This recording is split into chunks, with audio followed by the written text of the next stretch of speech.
मेरी आवाज कैसी आ रही है? क्लियर सर आ रही कट रही है।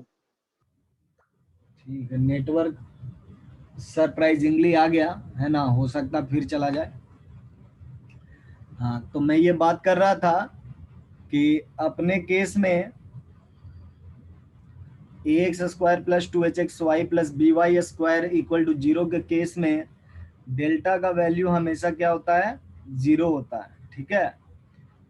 और डेल्टा अगर जीरो है तो हम लोग क्या कहते हैं कि x square plus 2hxy plus by square जो है ये हमेशा पेयर ऑफ स्ट्रेट लाइन को डिनोट करेगा, रिप्रेजेंट करेगा। लेकिन वो लाइन रियल होंगे या इमेजिनरी होंगे उसके बारे में नहीं बता सकते ना। रियल इमेजिनरी के लिए फिर से आपको क्या करना पड़ेगा? H square minus A B test करना पड़ेगा। तो यहाँ पे आप देखिए दोनों लाइन के बीच का एंगल क्या टेन थीटा है, और वो सेम फार्मूला जो पुराना फार्मूला था ना जनरल इक्वेशन के लिए, वही फार्मूला यहाँ पे भी इस्तेमाल होता है, ठीक है। तो यहाँ पे भी पैरेलल परपेंडिकुलर का सेम केस है। तो हम लोग क्या बोलते हैं कि अब ये चीज अगर हम लोग जान चुके हैं तो होमोजिनाइजेशन पढ़ सकते हैं ना। सो अब हम लोग होमोजिनाइजेशन पर आएंगे।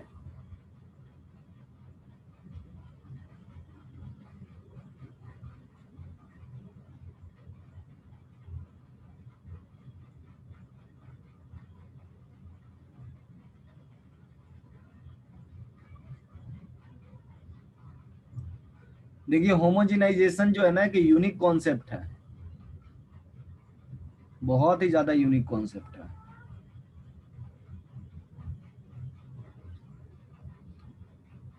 इनका कहना होता है कि कोई भी सेकेंड डिग्री कर्व, कोई भी अगर सेकेंड डिग्री कर्व अगर किसी स्ट्रेट लाइन से इंटरसेक्ट करती है, कोई भी सेकेंड डिग्री कर्व अगर किसी स्ट्रेट लाइन से इंटरसेक्ट करती है, समथिंग लाइक इस तरह से,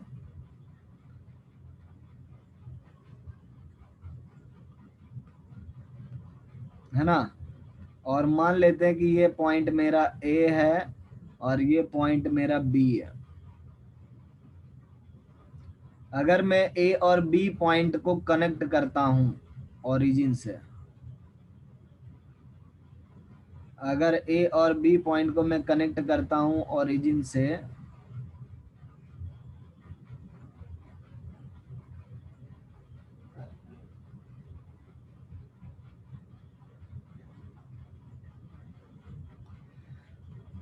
है ना, तो यहां पर मेरे पास दो लाइंस हो जाएंगे O A and O B.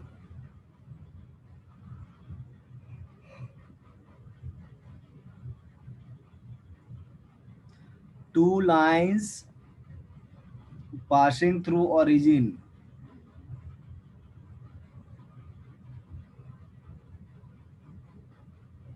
passing through origin, है ना। क्या क्या हो गए अपने? ओ ए एंड ओ बी हो गए, ये ध्यान रहे। और ए और बी क्या है मेरा? Where A and B are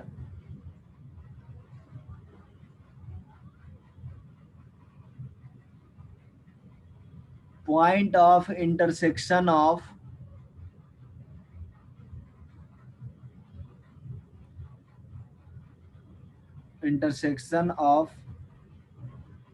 second degree curve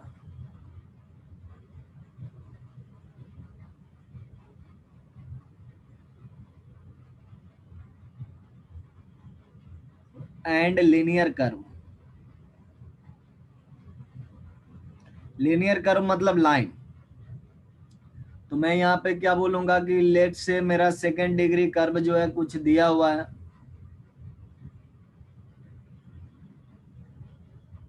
हम लोग जनरल मान करके चल रहे हैं। X square plus 2hxy plus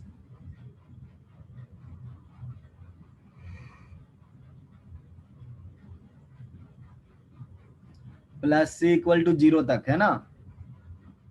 और लीनियर कर्व जो है मेरा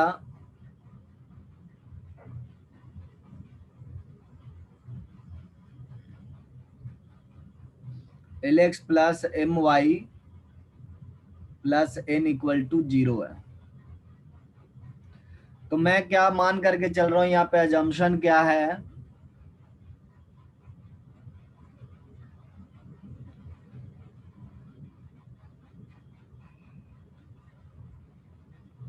line and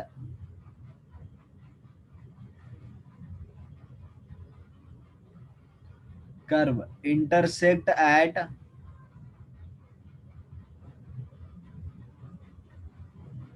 A and B, ठीक है। तो मैं एक इक्वेशन प्रपोज करता हूं, मैं एक इक्वेशन प्रपोज करता हूं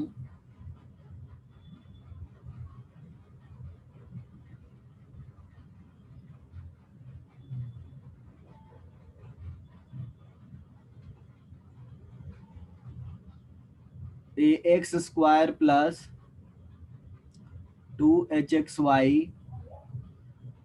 by square plus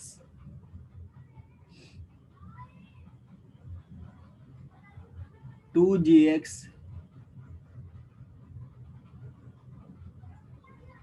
plus 2fy plus c equal to 0, ठीक है। मैं एक ऐसा इक्वेशन प्रपोज कर रहा हूं, ये इक्वेशन अभी कंप्लीट नहीं है, इसमें कुछ और भी लगाना है।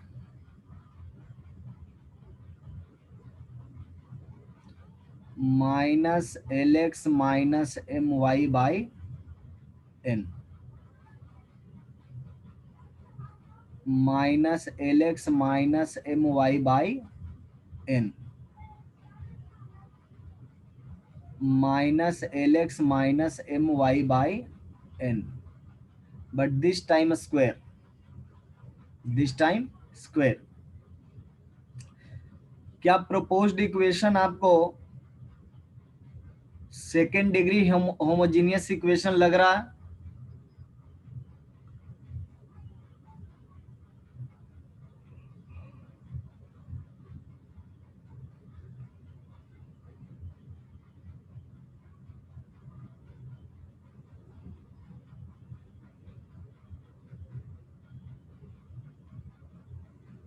ये सेकेंड डिग्री होमोजीनियस इक्वेशन है ना।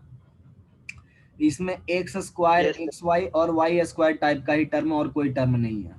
और इस पार्ट को अगर आप देखो तो ये लाइन से बनाया गया ना, लाइन को थोड़ा सा चेंज कर दिया गया, l x plus m y equal to minus n, और इसको आप ले जा सकते हैं तो लिख सकते हैं minus l x minus m y minus divided by n equal to 1, ठीक है। तो ये बेसिकली 1 की जगह पर आया हुआ है।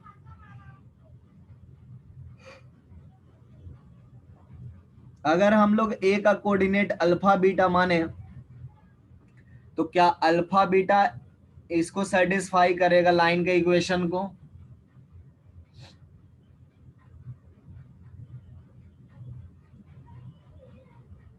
लेट, यस सर, है ना, ए का कोऑर्डिनेट अल्फा बीटा है, तो अल्फा बीटा लाइन के कोऑर्डिनेट को सेटिस्फाई करेगा, that is minus l alpha minus m beta divided by n equal to 1 हो जाएगा। सो इसेंशियली अल्फा बीटा के लिए ये 1 के बराबर है। Now A will satisfy the second degree equation 2,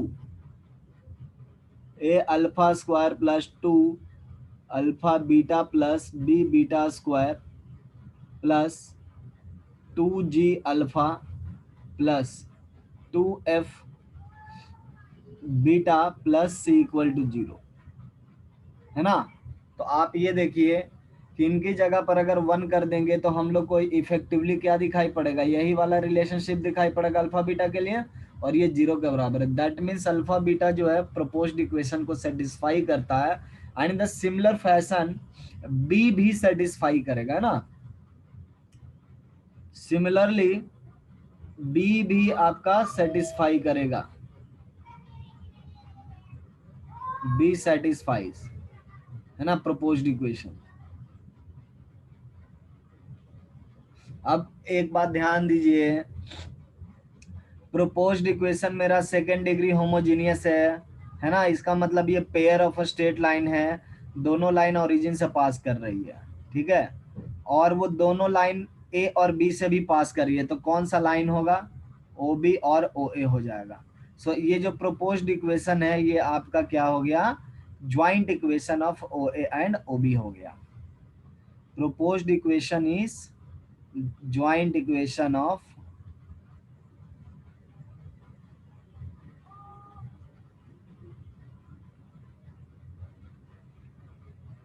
joint equation of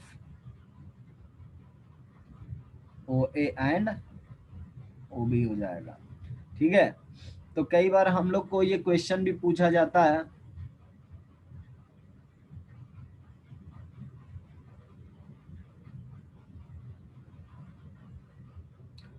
find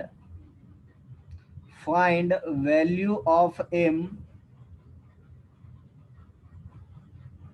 so that y equal to mx plus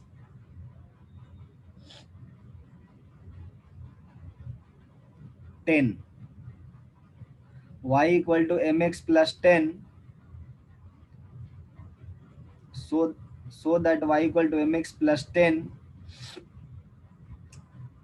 intersect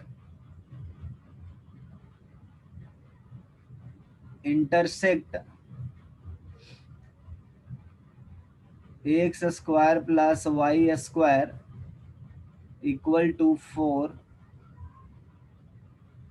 at 2 points A and B, 2 points A and B such that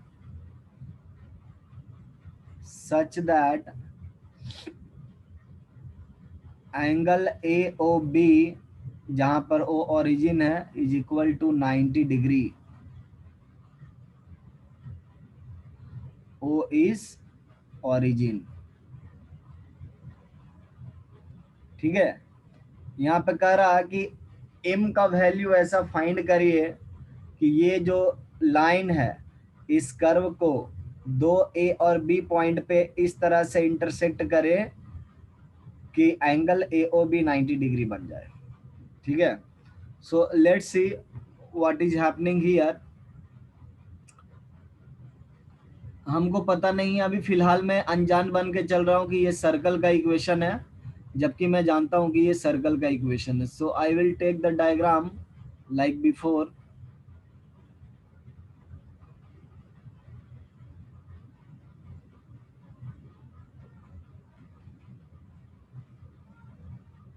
देखिए एक मेरे पास second degree का curve है ना, और एक मेरे पास लाइन है, एक मेरे पास लाइन है, और ये दो पॉइंट पे इंटरसेक्ट करते हैं, ये लोग ये दो पॉइंट पे इंटरसेक्ट करते हैं। हालांकि लाइन हमको बताया गया ढंग से, है ना, बट मैं एक रफ डायग्राम ले रहा हूँ कि ये मेरा कर्व हो गया x square plus y square equal to 4, और ये मेरा लाइन हो गया y equal to m x plus 10। अब हमको पता करना है, ये दिया हुआ कि अगर एंगल ए ओ बी, कह रहा कि अगर ये ए है ये ओ है और इसको कनेक्ट कर दे यहाँ से बी से, तो ये 90 डिग्री बन जाए। अगर इस तरह से इंटरसेक्ट करा तो m का वैल्यू क्या हो जाएगा। तो हम लोग क्या फाइंड करेंगे, ओ ए एंड ओ बी का होमोजेनाइज्ड इक्वेशन फाइंड करेंगे, एंड लिखेंगे कि हम यहाँ से वन कैसे जनरेट करेंगे, y minus m x divided by 10 equal to 1 लिखेंगे, ठीक है। तो होमोजेनाइजेशन हम लोग कर रहे हैं, homogenization x square y square already 2 degree, 4 में आपका 0 डिग्री है, सो इसमें y minus m x by 10 का होल स्क्वायर करना पड़ेगा। और यहाँ से आप लिखिए x square plus y square और इंटू 100 है ही, equal to 4 times y square minus 2 m x y plus m y square m x square. सबको एक साथ ले आइए, तो हम लोग को 25 माइनस एम एक्स स्क्वायर हो गया, और ये -1 करेंगे तो 24 वाई स्क्वायर हो गया, और एक्स वाई का टर्म आपको मिल गया माइनस से प्लस 2xym। तो यही जो मेरा इक्वेशन है वो ये O A and O B का ज्वाइंट इक्वेशन है। अब इसको परपेंडिकुलर बनाने का कंडीशन क्या है? Since O A is perpendicular to O B, लिखेंगे coefficient of x square plus coefficient of y square must be equal to 0, इसलिए m का वैल्यू कितना हो गया 49। ठीक है, सो m का वैल्यू 49 लेंगे तो ये दोनों आपस में क्या हो जाएंगे? परपेंडिकुलर हो जाएंगे। यहाँ तक क्लियर है सबको? सर वो परपेंडिकुलर वाला कैसे किया? देखो परपेंडिकुलर वाला ये 25 माइनस एम ना। Yes sir. देखो यहाँ पे थ्योरी में क्या था? थ्योरी में ये था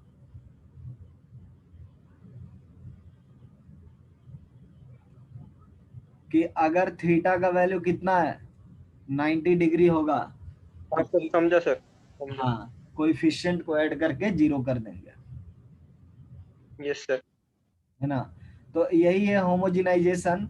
और कहीं पर भी आपको अगर अपॉर्चुनिटी मिलता है और इस तरह का सिचुएशन होता है कि दो लाइनें जो ओरिजिन से पास कर रही है उनके बीच एंगल फाइंड करना हो, या फिर उनको 90 डिग्री दिखाना हो, है ना, तो वहां पे आप होमोजिनाइजेशन यूज कर सकते हैं। सो कोऑर्डिनेट ज्योमेट्री में यूजुअली ओरिजिन एंड 90 डिग्री अगर साथ में दिखाई पड़ जाए, है ना, ये होमोजिनाइजेशन कहाँ पे यूज करना है? जहां पे प्लेस टू यूज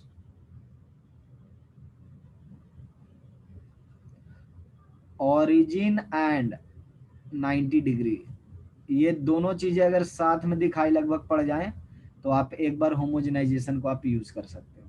ठीक है, ज्यादा चांस होता है कि होमोजिनाइजेशन से वो बन ही जाएगा अगर उसमें लीनियर लाइन और क्वाड्रेटिक लाइंस हो गए तो।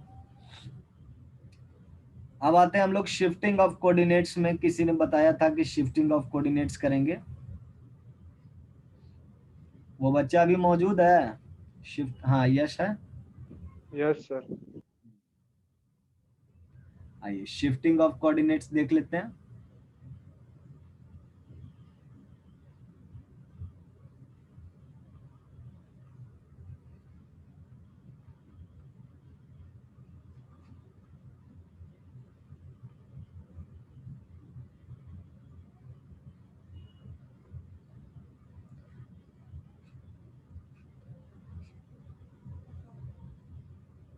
कोऑर्डिनेट एक्सिस लिख लेते हैं ना।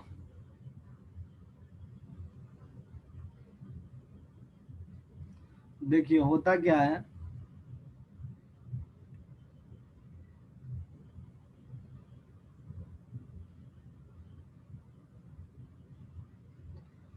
आपके पास एक कोऑर्डिनेट सिस्टम है,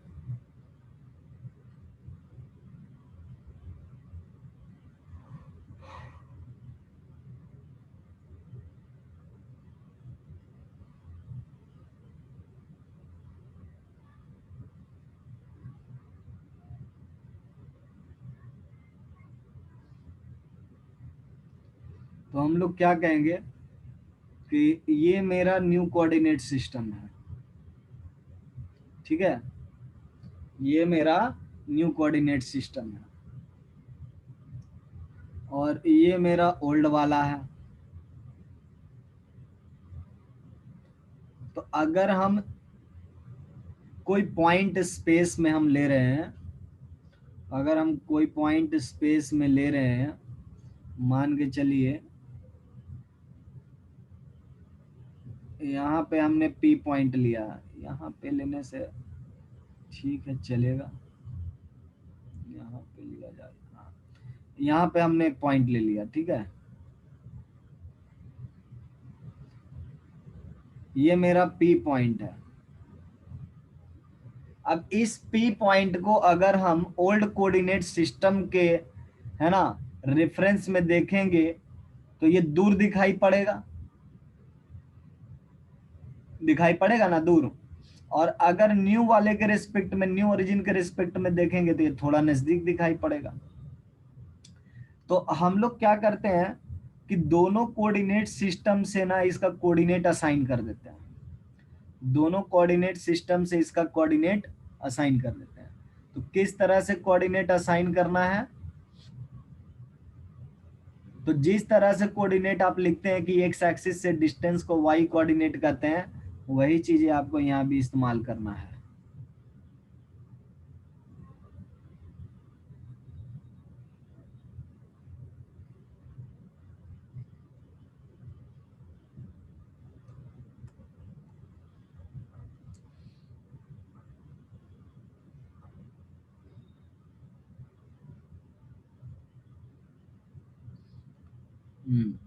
तो हम लोग क्या करेंगे कि P पॉइंट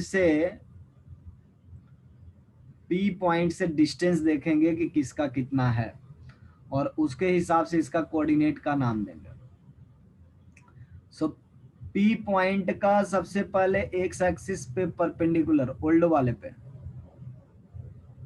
अगर ओल्ड एक्सिस पर हम लोग परपेंडिकुलर लेते हैं,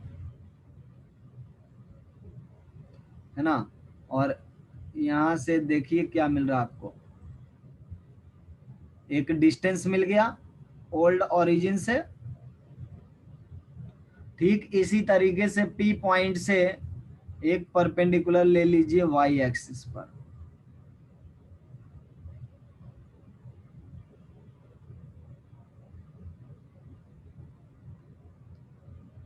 यहां भी परपेंडिकुलर मिल गया।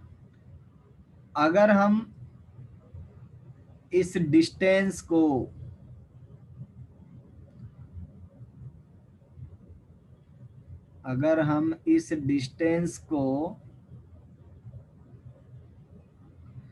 कैपिटल वाई नाम दें और इस डिस्टेंस को कैपिटल एक्स नाम दे, तो P का कोऑर्डिनेट क्या हो जाएगा, पुराने वाले के रिस्पेक्ट में x, y होगा, है ना।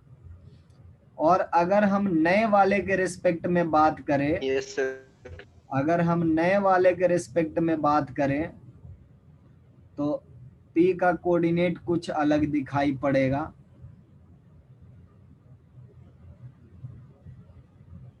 देखिए इस ओरिजिन से हम देख रहे हैं, यानी इस सिस्टम पर अगर हम लोग देख रहे हैं, बात कर रहे हैं, तो ये डिस्टेंस कितना हो जाएगा आपका,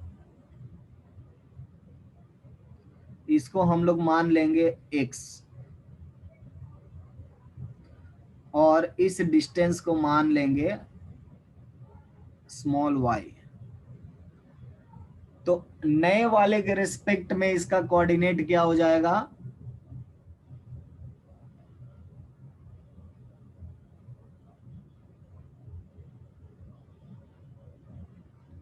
नए वाले के कोऑर्डिनेट में इसका हो जाएगा आपका x, y, है ना। अब देखिए अगर हम लोग इस तरह से मेजर कर रहे हैं तो एक्स वाई में कोई ना कोई रिलेशन होना चाहिए, एक्स वाई में कोई ना कोई रिलेशन होना चाहिए। तो यहाँ पे जो नया सिस्टम है आपका, तो नया सिस्टम जब भी आप डिफाइन करोगे तो पुराने के रिस्पेक्ट में ही डिफाइन करोगे ना। नया सिस्टम आप जब भी डिफाइन करोगे तो पुराने के रिस्पेक्ट में ही डिफाइन करना पड़ेगा, है ना। सो यस ये सर। जो है आपका पुराना वाला ओरिजिन है,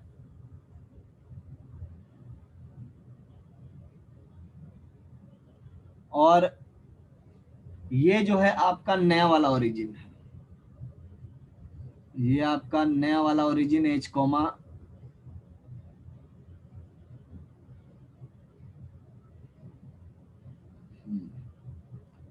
ये आपका नया वाला ओरिजिन है।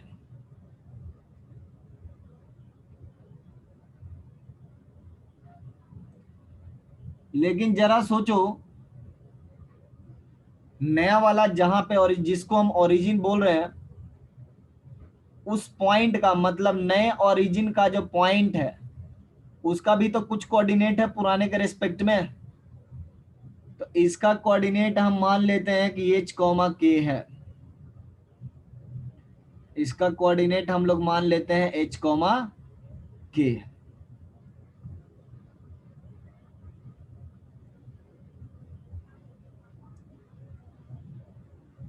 एच कॉमा के, जो मैं रेड से लिख रहा हूं वो पुराने वाले के रिस्पेक्ट में है ना, और जो मैं ग्रीन से लिख रहा हूं वो नए वाले के रिस्पेक्ट में। बराबर। अब देखिए, अगर हम सारे पॉइंट्स का नाम दे दें, है ना, तो ये मेरा ओरिजिन हो जाएगा, ये मेरा ओरिजिन डैश हो गया, फिर ये जो मेरा नंबर हो गया ये इसको m मान सकते हैं, इसको हम लोग n कह देंगे। अब यहाँ पर ये दोनों नंबर का भी नाम देना पड़ेगा, ये m डैश हो गया, ये आपका n डैश हो गया। अब यहाँ पे थोड़ा सा ज्योमेट्रिकल डायग्राम को ऑब्जर्व करो आप। मैं क्या बोलूंगा कि origin has been shifted at h comma के।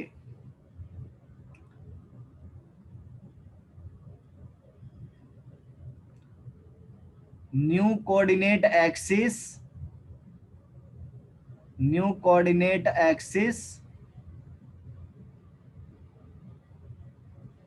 has its origin,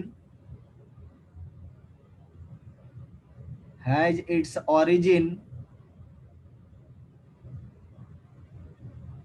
at h comma k।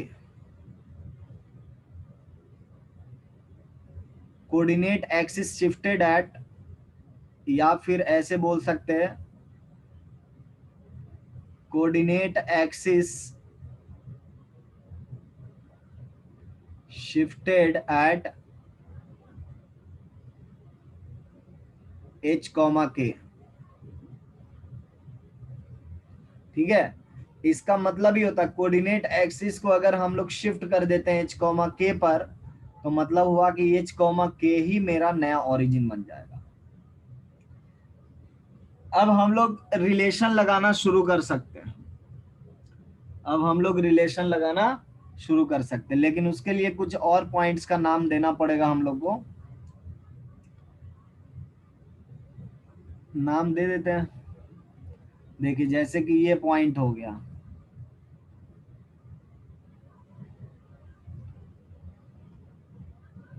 ये मान लेते हैं कि L है, और ये पॉइंट को हम लोग K मान लेते हैं। ठीक है, तो अब आप देखिए थोड़ा ध्यान से, L O dash M dash, L O dash M dash ये कोलिनियर है और हॉरिजॉन्टल है।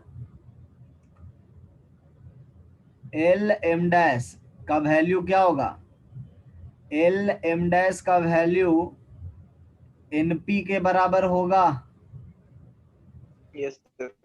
है ना, ये NP के बराबर है, और ये कैपिटल X के बराबर है फिलहाल। ठीक, अब हम लोग क्या कहेंगे, अब हम लोग ये कह रहे हैं कि इस L M डैश को हम लोग दो पार्ट में डिवाइड कर सकते हैं, L O dash plus O dash M dash.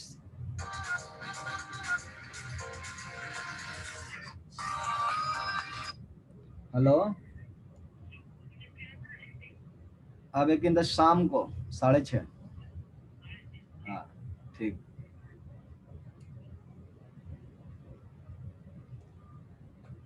तो L O dash M dash लिख सकते हैं। सर एल ओ डैश आप देखिए कितने के बराबर होना चाहिए। ये माइ ये ओरिजिन का देखो, एल ओ डैश क्या है, वो नए ओरिजिन का डिस्टेंस है वाई एक्सिस से। इसका मतलब ये एच के बराबर हुआ ना। यस तो ये आपका एच के बराबर हो गया। ओ डैश एम डैश ये कितने के बराबर है, एक्स के बराबर है। देखिए रिलेशनशिप आ गया। नया कोऑर्डिनेट जो है पुराना कोऑर्डिनेट माइनस ओरिजिन का कोऑर्डिनेट। सिमिलरली सिमिलरली y जो आ जाएगा आपका कैपिटल Y माइनस के बराबर आ जाएगा। ठीक है। तो ये आपका नया कोऑर्डिनेट है, ये आपका पुराना कोऑर्डिनेट है, और ये आपका ओरिजिन का कोऑर्डिनेट है। ये ध्यान में रखना होगा कि जब हम लोग नया ओरिजिन डिसाइड करते हैं तो उसके कोऑर्डिनेट को सबट्रैक्ट करना होता है। Example,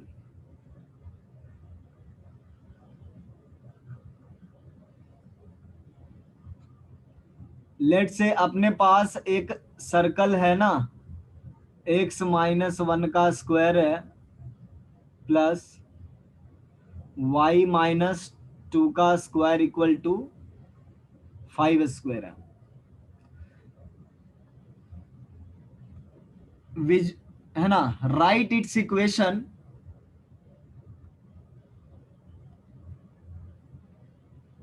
right it's equation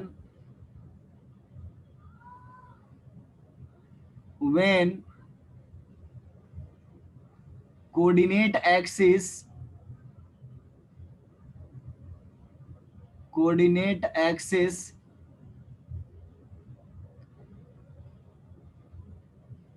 shifts at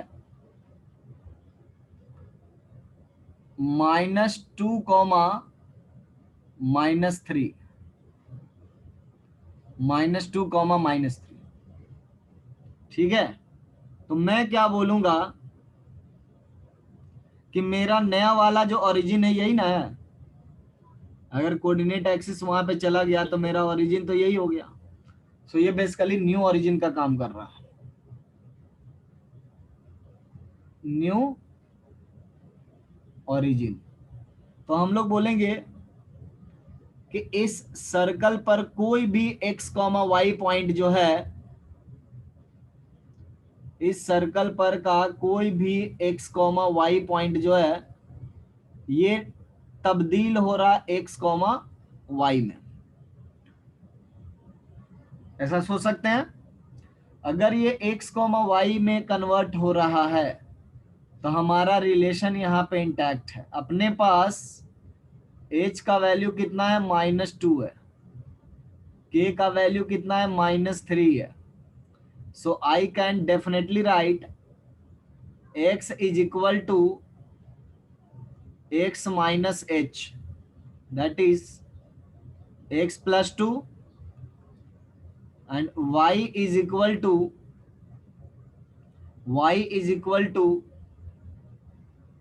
y minus k, that is y plus 3। लेकिन जो इक्वेशन मुझे लाना है वो नए कोऑर्डिनेट एक्सिस में लाना है, मतलब एक्स वाई में लाना है। तो एक्स वाई रहना चाहिए, हटना चाहिए। हमारे पास एक्स है तो एक्स फाइंड करना पड़ेगा यहाँ से, तभी ना रिप्लेस करेंगे। तो यहाँ से एक्स हम लोग फाइंड कर लेंगे और हम लोग को मिलेगा x equal to capital X -2 और y equal to capital Y -3। अब x और y की जगह पर रख देंगे तो मिल जाएगा x -2 -1 plus y -3 3 - 2 whole square is equal to कितना, 5 स्क्वायर। ये मेरा न्यू इक्वेशन हो गया।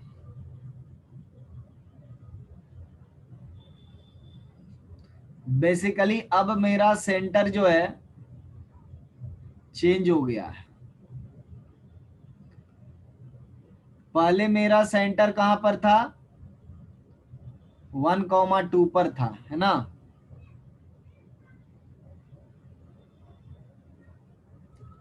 पहले मेरा सेंटर था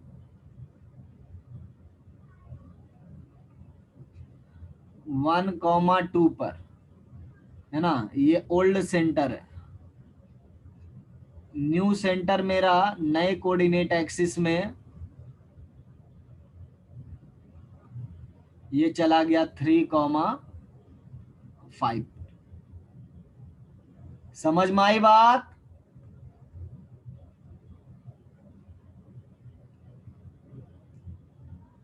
यश, यस। तो इस तरह से हम लोग कोऑर्डिनेट शिफ्टिंग करते हैं। एक और करते हैं,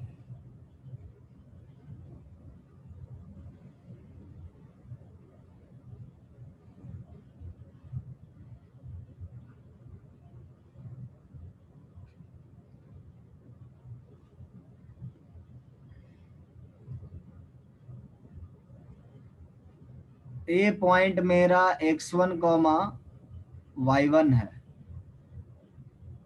और बी पॉइंट मेरा है x2 comma y2 in old system.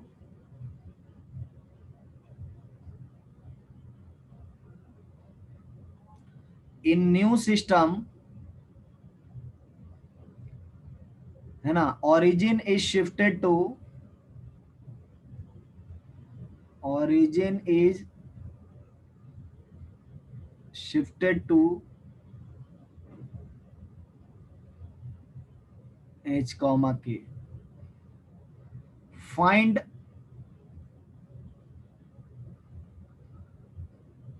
find distance between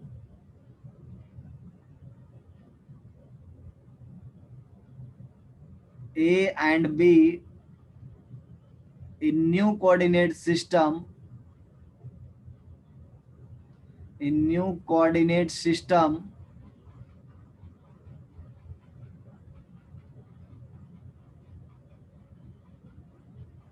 system if its distance,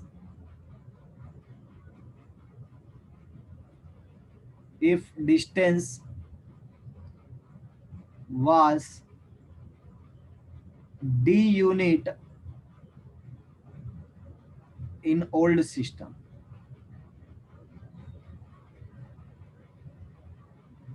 ठीक है, देखिए ट्राई।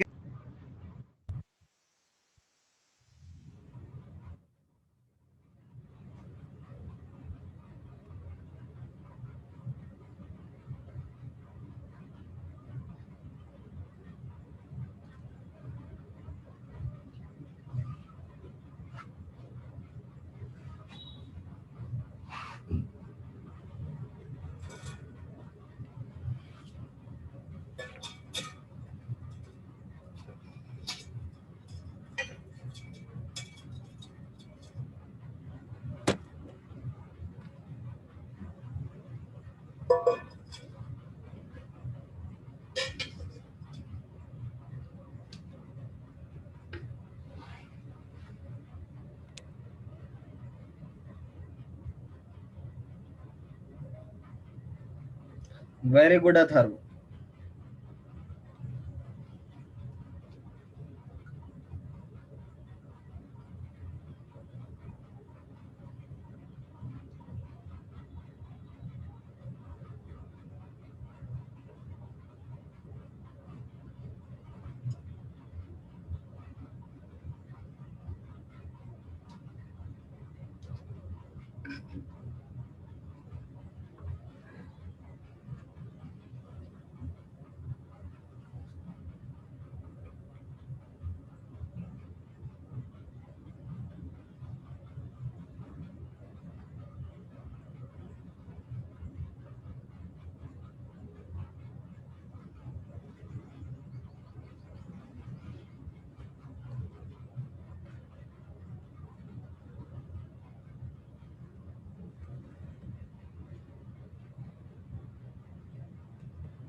अथर्व के अलावा किसी से हुआ?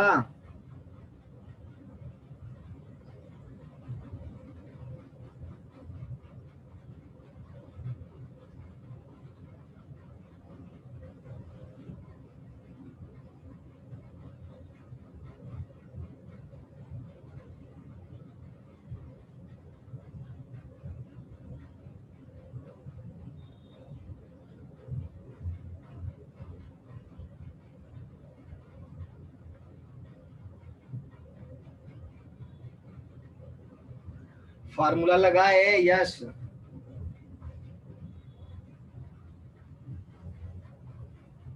Very good Rohan.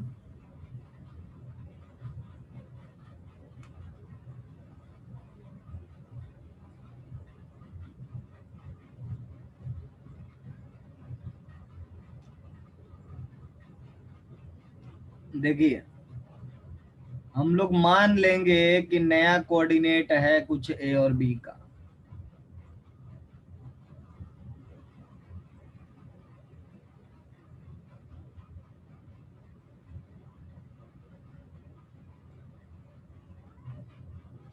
मान लिया कि ए का नया कोऑर्डिनेट है x1 comma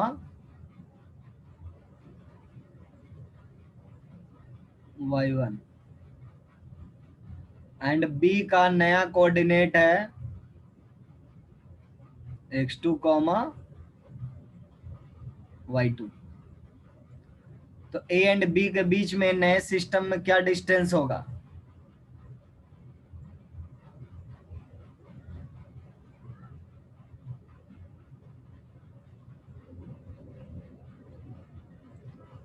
root over x2 minus x1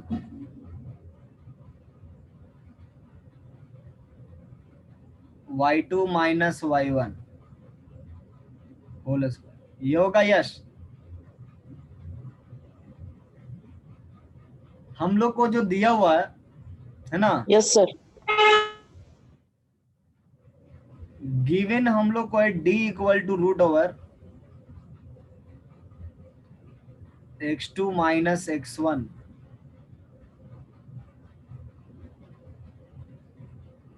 y2 minus y1 का square.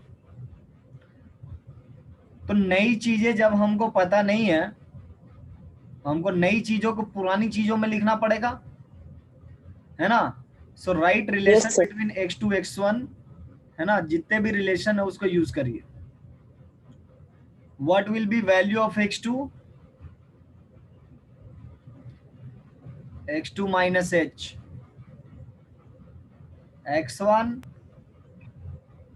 x1 minus h, Yes, sir. y2 small y2 minus k, Okay.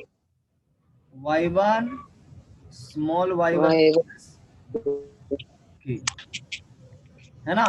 So take the difference between x2 and x1। x2 x1 के बीच में difference कितना होगा?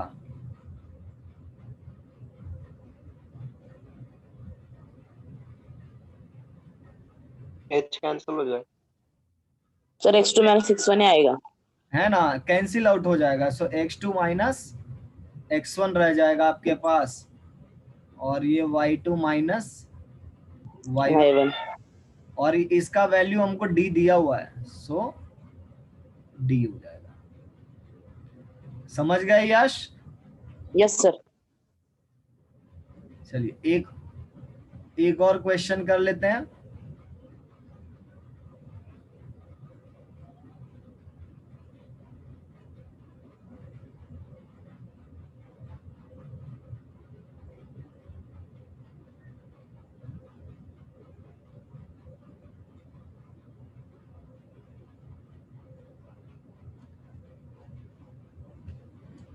If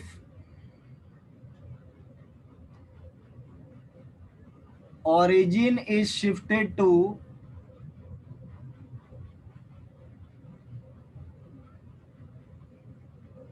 shifted to 2,3 and equation of curve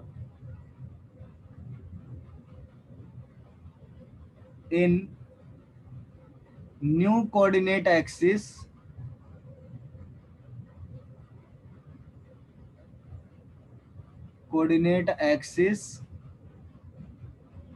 is y square equal to 4 times x plus 2. Find its old equation. Find its equation in old coordinate system.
थोड़ी सी और सोचिए। Sir 2 minutes. हाँ,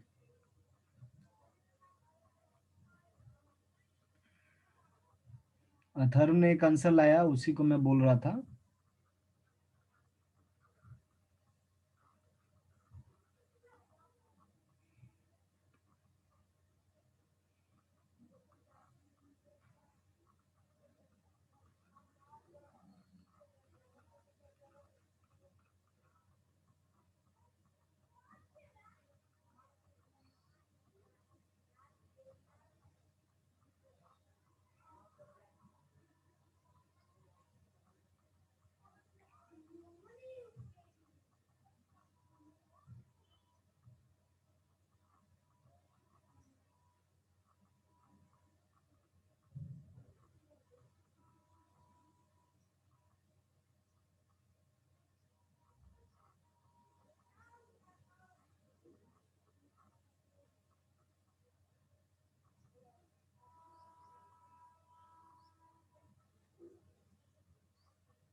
done sir.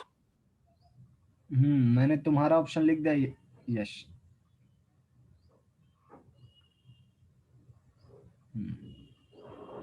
Rohan,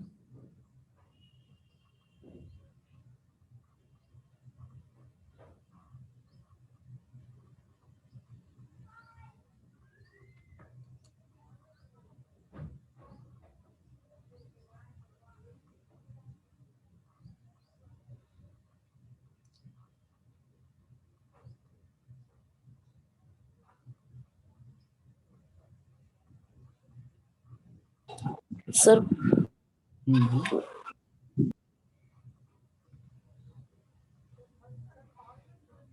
Y cube, हाँ y cube नहीं होगा है ना। और एक्सपेक्टेडली तुमने लिखा है वाई स्क्वायर, हाँ y square plus 6y, right.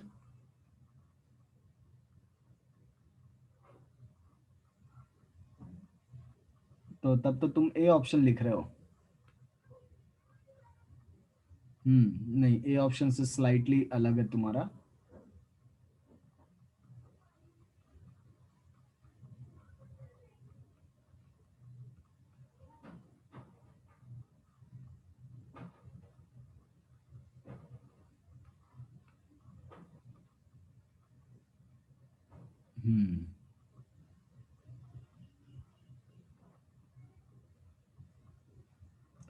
आइए डिस्कस कर लेते हैं इसको। इसका बी करेक्ट आंसर है, बी इज राइट आंसर। क्यों? क्योंकि मैंने भले ही इसको स्मॉल y और स्मॉल x से दिखाया है, बट यहाँ पे क्लियर कट लिखा कि ये न्यू कोऑर्डिनेट एक्सिस का मतलब इक्वेशन है। इसका मतलब हमको capital Y square equal to 4 capital X plus 2 दिया हुआ है, ठीक है। और मेरा ओरिजिन जो शिफ्ट हुआ है वो h कॉमा k का वैल्यू हमको क्या दिया हुआ है, 2,3 दी। तो हम लोग x कैपिटल X क्या होता है अपना, कैपिटल X अगर हम लोग बात करें तो ये होता है x, तो लिखेंगे x माइनस 2। और कैपिटल Y जो होता है ये होता है आपका y माइनस k, तो ये हो जाएगा y माइनस 3।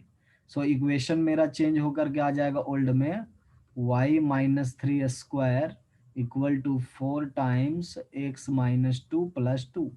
और यहाँ से 2 और 2 कैंसिल आउट हो जाएगा, तो ये बचेगा y minus 3 square equal to 4 times x। ठीक है, समझ में आया अथर्व? Yes sir. ये सिर्फ समझने का फेर होता है, ठीक है। इसमें क्या होता है, समझने का फेर होता है और कुछ नहीं होता है। इसमें एक रोटेशन ऑफ एक्सिस भी होता है, बट रोटेशन हम लोग अगले क्लास में अगर चाहेंगे तो कर सकते हैं। ठीक है, तो आज इतना ही हम लोग रखते हैं। Okay sir. Sir recording send कर दीजिएगा। हाँ हाँ बिल्कुल। सर अब बोलो बच्चा। सर सर आपने स्ट्रेट लाइंस का जो पहले पीडीएफ दिखाया था वो भी भेज दीजिएगा। ठीक है ठीक है, लास्ट क्लास का ना। Okay sir, thank you. हाँ ठीक हाँ, है, okay, thank you. Bye sir. Bye sir. Bye bye.